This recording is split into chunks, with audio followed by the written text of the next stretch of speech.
Welcome to Sweet Talk SLP. I'm Krystle and I'm a pediatric speech language pathologist. And for today's video, we are going to be talking about planners and schedules. But before we get started, if you're not yet subscribed to my channel, I invite you to subscribe, also like this video, and share it with your friends.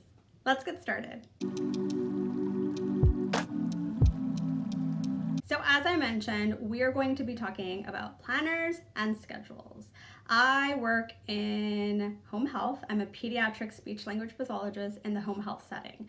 So this video is going to help out any of my home health therapists, whether you're a speech therapist, an occupational therapist, or a physical therapist, or a physical therapy assistant, occupational therapy assistant, a speech language pathologist assistant, or anyone out there who is trying to manage a caseload of some sort and you're trying to schedule, or you're in charge of, your schedule. We're going to do the rundown on my master schedule and my planners, and I hope that this will help you out. We're gonna move everything to my table so that you can kind of see what we have going on here. So I recommend making some sort of schedule. I just used the grids on my computer to create this Monday through Thursday, 8 a.m. through 5 p.m. and then I have some spaces in between. I do recommend laminating it so that you can continually use your master schedule. Along with your master schedule, you'll also need a Sharpie permanent marker. I use black. A dry erase marker. I have black, but any color will do. It just depends on what I pick out of my jar. Sometimes purple, sometimes blue, but today we have black. And then some other color of dry erase marker. I tend to use these fatter ones, and I'll show you why in a little bit, for erasing, and this one is for doodling on the page. And so as you can see here, I already have a schedule laid out. And I want to show this to you because this is what I use whenever the office tells me, hey, we have this new patient who is available on Tuesdays and Thursdays between 2 and 5 p.m.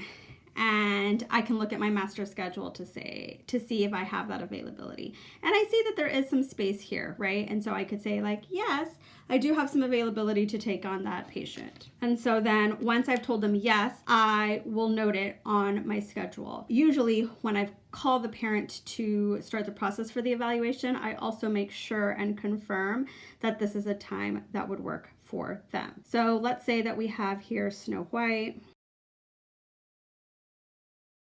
And we'll say that we're going to see her at, let's say 3:15.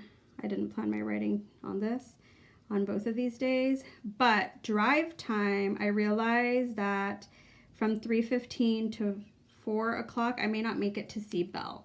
So this is where I will check in with Belle's family, make sure that it's okay, and then use my dry erase marker to write out. This is also like if you have a cancel, like somebody is being discharged, well then you need to take them off your schedule, right? So then I will take her out of here and over here. And then let's say that Belle's family agreed to 4:15. Once Peter Pan and Snow White have their authorization and I'm seeing them weekly and they have their visits approved, then I will erase this and then change them to black. So we'll go ahead and do this now. We'll say Snow White has hers.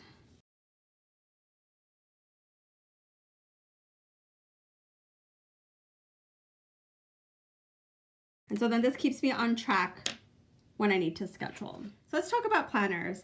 So this was the planner that I used to use in home health. It was the Day Designer by Blue Sky.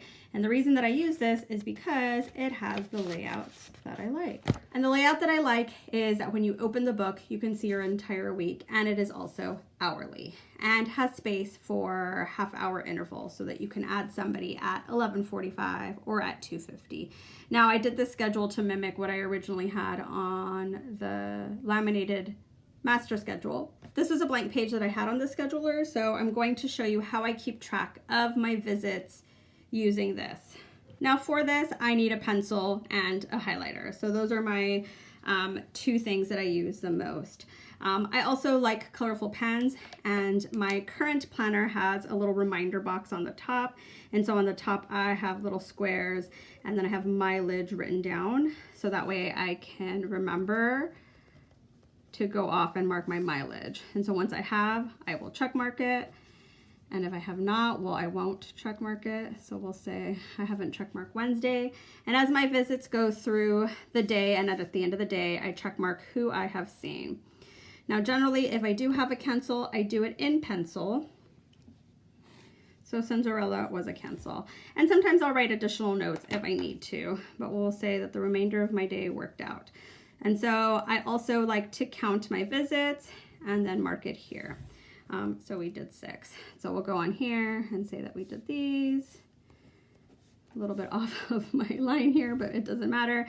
We did 6 more visits, so now we're at a total of 12. So I always keep a running total to see how many visits I have for the week. And so this is what it will look like.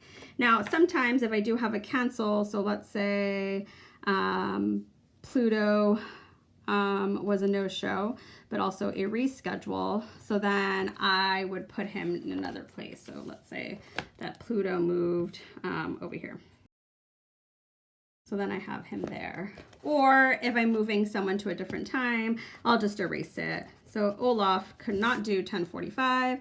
Instead, Olaf was available at 1. Now I use my highlighter to mark off when I've completed my SOAP notes. So as I go along, I will highlight all of them. Maybe Jasmine's took me a little bit more time and so forth. Other things to know, I have in my head a key that I use. And so I use RE with a circle for reevaluations. I use stars for supervisory visits. And then if I have a brand new evaluation, I might put admit because we're admitting them into our company. And then I might put Minnie Mouse here. And then sometimes, usually I have enough room, so I would put their address underneath because I do work in home health to kind of make it easy for me to find the address on the whim once I'm driving, and I have others scheduled around there. And so then at the end of my week, I may calculate, and I don't know how many there is, but let's say I had a total of, let's say 27. But then over here, I usually mark, 26 regular visits. And, well, let's say 28 because I actually had 1 re-eval and 1 admit. And we have 28 visits. So that's what it looks like. So let me also show you the scheduling books that have worked, have not worked, and where we are. So you know that this was my favorite scheduling book. I have not been able to find it. So earlier this year, instead of this book, I got the Day Designer at Target. Now, at the time that I purchased this, I was also scheduling other things. My previous YouTube channel. I had to transition it eventually to my visits. So let's open up a blank page here so you can see. So it's a really beautiful planner with a lot of space. It has the every half hour, which I really do enjoy. However, there's 1 page dedicated for each day of the week. So I can't see the whole week planned out. I can see on this page says Wednesday, September 15th, and then this other page has Thursday, September 16th, but I have to flip the page over to get to Friday, September 17th, and then the weekend. Really pretty planner, but for me, not functional. So after a few weeks of using that, or maybe a couple of months, I traded it to this one here, and it's the Home Edit. Let's see, what does it say here? Weekly and monthly planning calendar. You can see a little bit of my schedule. Most of these planners have pockets, which I love, so I keep my master in there at all time. So the Home Edit for Day Designer. So let's open up a blank page. So this one was lovely in that it had the whole week, and I could open it and you can see the whole week. The only thing was that it only had every hour planned out and not enough space for every hour. So I was having to squeeze in appointments. And so let's say I had Jasmine at 10 sometimes, because I didn't have enough space, I would have to put it at the 9 o'clock space. And then let's say I had Mickey at 10:45. So then he would get the space. And then I also had siblings. And so let's say I had Anna at 1, and Elsa at 2. And so this layout just did not work for me. Okay. And so I obviously have not finished it because we are in November and I'm showing you April, December, January, February, March, April, May, June, all the way back here. And so this was only used for a few months before I went and created my own on plum paper. So you can see this one has a date up here, and then it has my name down here, and then I I chose this cover. So it's a customizable planner that I created. And because I'm a little bit OCD, I picked this cover because it matched the color of the tabs here. So this planner is brand new. I have it for 2022, but I will show you really quickly why I decided to create this one and what it has. So of course we'll go into January. So as you can see here, I can open up my book and my entire week is here laid out.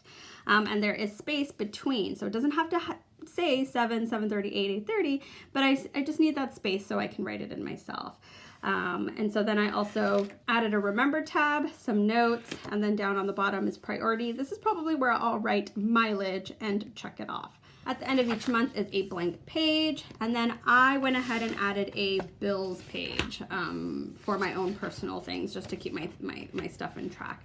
And so every month has, you know, birthdays, events, things to remember. That just kind of comes with it. A blank page at the beginning, and then your monthly calendar, and then your weekly calendar with all the things that you need. And then of course, like I said, I have my bills and so on and so forth. And then at the very end, I added, I think it was 30 extra sheets of paper, just because I do take notes sometimes for therapy. So I liked the thought of having extra notes, and so it does say notes there.